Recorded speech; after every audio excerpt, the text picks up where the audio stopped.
Well, what's going on, guys? Welcome back to the mountain. Well, we got a busy one today. We need to go ahead and get that boat that's behind y'all moved out of the way, and I'm gonna go ahead and stack up some of this lumber that I milled the other day. Then we're gonna go ahead and get another pine log up there. I'm gonna go ahead and cut it up into some strips. That way we can actually stack the wood that we're gonna mill today up into sections and nice and flat. That way it can go ahead and dry evenly and I don't get all that warping. I got the foreman out here, she's right down there, and she's ready to get me started. It's gonna be a hot one today. I think it's saying it's gonna get up to 99 degrees. So we're in for it today. Now in the last video, y'all seen me extend the sawmill out to 20 foot. I'm not gonna be milling 20 foot today, but I am gonna be milling 10 foot. And I wasn't able to do that with the old configuration of the sawmill. That's why I went ahead and made it a priority to go ahead and get it extended, because I do have some headers that I need to make in the future that's going to be 20 foot, but right now what I'm needing for the pump house that I'm working on is some 10 foot pieces. So let's go ahead and get this day started, because it ain't going to get any cooler. Come on.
All right, let's see if this clamp that I modified the other day while I was extending this will actually work.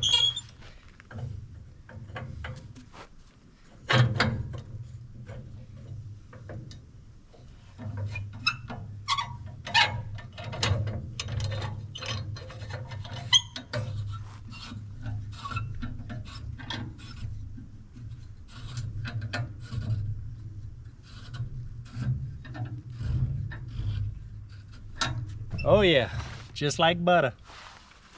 All right guys, we got the boat moved, we got the log held in place and ready to mill, but we ain't gonna mill quite yet.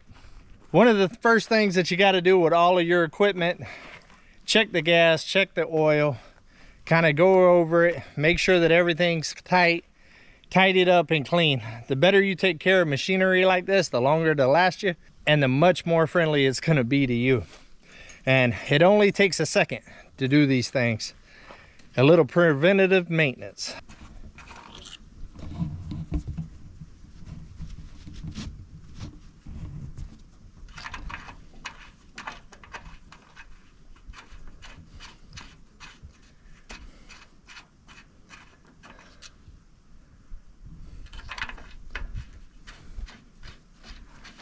Now I've already checked the gas and I've already wiped it down to a degree where the blade and everything else is.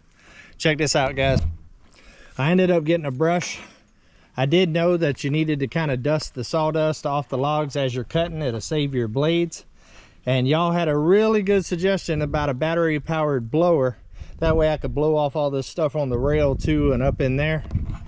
And that is an excellent idea. The only problem is I'm in the middle of building a big old pump house right now and a bathroom right after it. So money is at a premium.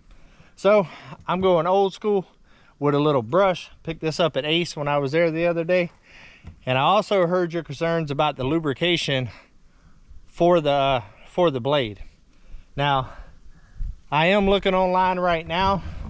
The order, I believe right here is probably where the little tank went, but the tank didn't come with it. So I'm gonna order the tank that goes right here and run the hose down to the blade. But for the time being, I got a good old water bottle and I'll just spray it on the blade little by little as I go down. It's a little bit more manual intensive, but right now I need to mill because I need lumber to be able to continue this build that I'm working on. But you have to be able to be adaptive if you're gonna live this lifestyle out here. Everything is not easy and convenient and you just can't run to town to get everything that you need. So you work with what you got. All right, let's go ahead and get the mill fired up and mill some logs. I'm excited about it.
All right, we are making some progress. I got all the live edge part off of the log and got me a nice square, I think it's called a cant, about 8 inches this way and about 6 3/4 that way.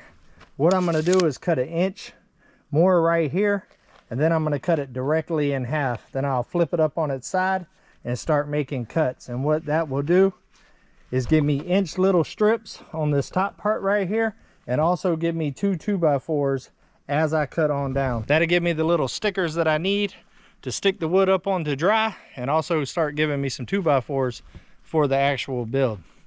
The sawmill is running pretty good.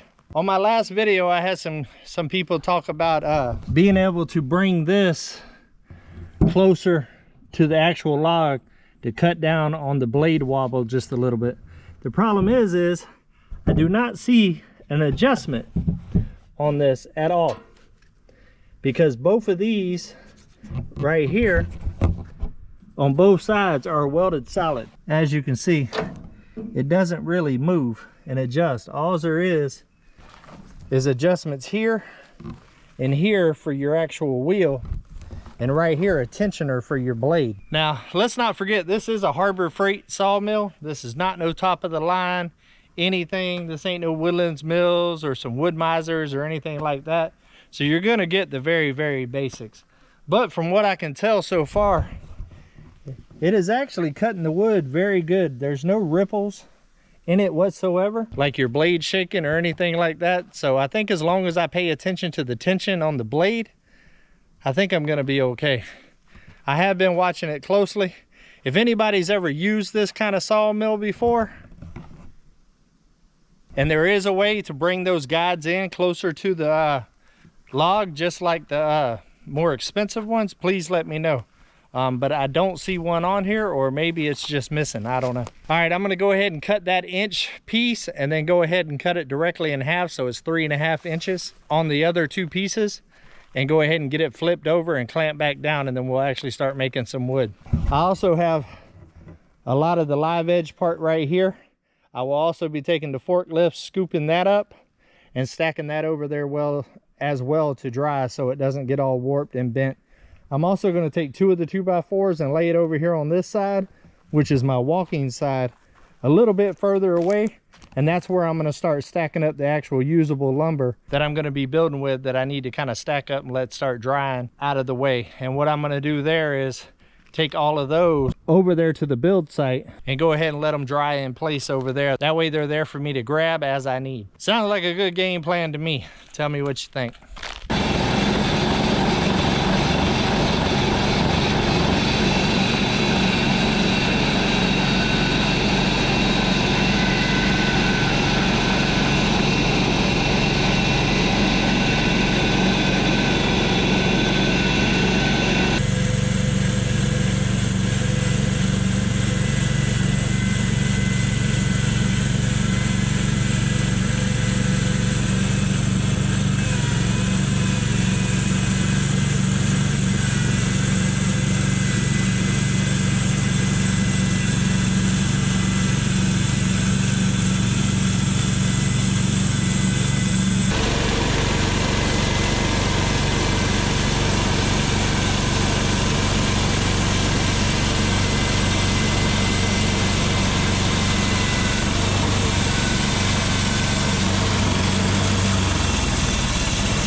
All right, guys, we got the first log cut up. We ended up with some pretty good lumber. We'll go check that out here in a minute. I went ahead and got my next one loaded up. Probably gonna go ahead and square that end up a little bit real quick. I did end up putting the fat end on this side this time and the skinny end on this side. I accidentally had them spun around the opposite way last time. And I did learn that the best way to get the most wood is to put the skinny end towards you. But you know, I'm new to this, so I keep forgetting all the little steps. But I can see myself getting better with the measurements. I was able to get quite a bit out of that other board. I ended up getting quite a few of the little stickers that I wanted to put in between the wood. I ended up with 4 1x4s, I think, and 4 2x4s. So out of a little piece of pine like that, I don't think that's too bad. Plus I ended up with a couple of live edge pieces that's 1 inch thick that look really good, which I'll be stacking those up here in a minute. But I was able to get all of this out of that last log. Like I said, right there's the 4 2x4s, and you got some 1x4s right here. And then also right here's all my little stickers to go in between the wood. I also ended up, right here some more 4x4s. I also ended up with some 2x2 pieces. It's just the way it worked out with the not being able to cut below 2 inches on there. But those little 2x2 pieces can be good for all kinds of different things. And also they're very good for making stakes to bang into the ground to run string lines and stuff like that. So all in all, I think the second log of me ever milling turned out better than the first one. And really at this point in my logging journey, that's really all I think I can ask for at this point. But we're gonna keep on milling. Luckily the sun is finally starting to get out the center of the sky and head back towards the trees, which is giving me a little bit of a break because it is a hot joker out here. Right here's a lot of the live edge pieces I was talking about. It has a lot of sawdust on it right now. I'm about to grab the forks, pick all of this up. And I already got some boards over there. I need to put one more down in the center to be able to lay it across so that I can dry out nice evenly too. But as you can see, I have a ton of pine and a ton more pine and some oak over there still needing to be milled, and that's not even counting everything I got down over there where I'm doing the clearing for the mountain view. So I could be logging for days. I went ahead and decided to mill today and maybe even tomorrow to give those posts right there a couple of days to cure with the concrete before I start beating on them. So I figured I'm gonna need the wood anyways for that project, so I might as well go ahead and get the milling and at least try to get the amount of wood that I need to go around the well house, which is gonna be a 6x10. I wanna be able to get that framed out and sided first before I continue with the laundry room and the solar part of the project, because winter's coming and I want to make sure that I get that room in particular done before I worry about the rest, because I don't have the washer, dryer, solar and all that stuff yet. So it won't hurt for me to do that in the winter if I need to. I don't think it'll take that long, but just in case, I want to make sure that I secure that well before we get our first freeze. All right, well, let me get the mill fired up and let's keep on milling. Holding on to the hand of self-destruction, and I'm back to a place that I left a long time ago. Just give me a sec while I smoke this cigarette. My aching body feels better still. What do you do when you get pick up my guitar and too much on your plate when the need to escape? Everything will be better when I find a way.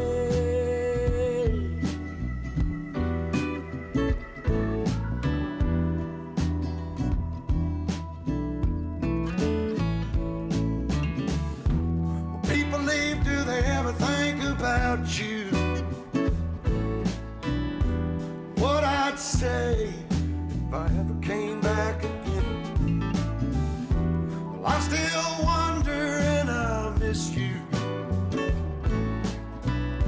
I know I'll ask you when I see you again, my friend.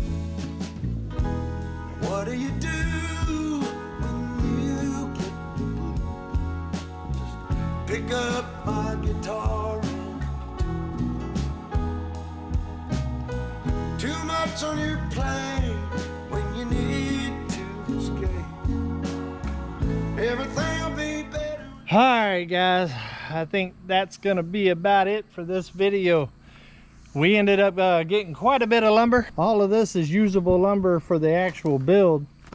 It's 2x4s and 1x4s pretty much, with a couple of the little stickers right there. So once I mill some more, I can stack on there. That last log had a little bit of bluing, so we'll let it dry out and see how that ends up. But all in all, not too bad. I feel like I got quite a bit of lumber. Ended up milling 3 logs today. I took my time with it, made sure I measured. And that last log, I actually got exactly what I wanted to get out of it. So all my measurements ended up working out. So that's improvement. We're getting there. But I had a blast today, even though it was over 100 degrees here in Arkansas today. It was a hot one. As you can see the different colors of my gray here, I was sweating my booyaka off. But we're gonna get up early in the morning and we're gonna get right back with it, because I need a lot more lumber than this to do this right here. Probably the next video will be us working on this right here. I want to get the headers and stuff up around the top, secure the top so I can take the bracing off all the way around. And once I get all of that done, then I'm going to jump back on the mill and start working on the siding and some more 2x4s. Takes a little longer to build like this when you're making your own wood, but it saves a lot of that money. Just a little bit of work. You got to give a little bit of that sweat equity. But until we see each other again, guys, hey, come on, let's go on another adventure. Everything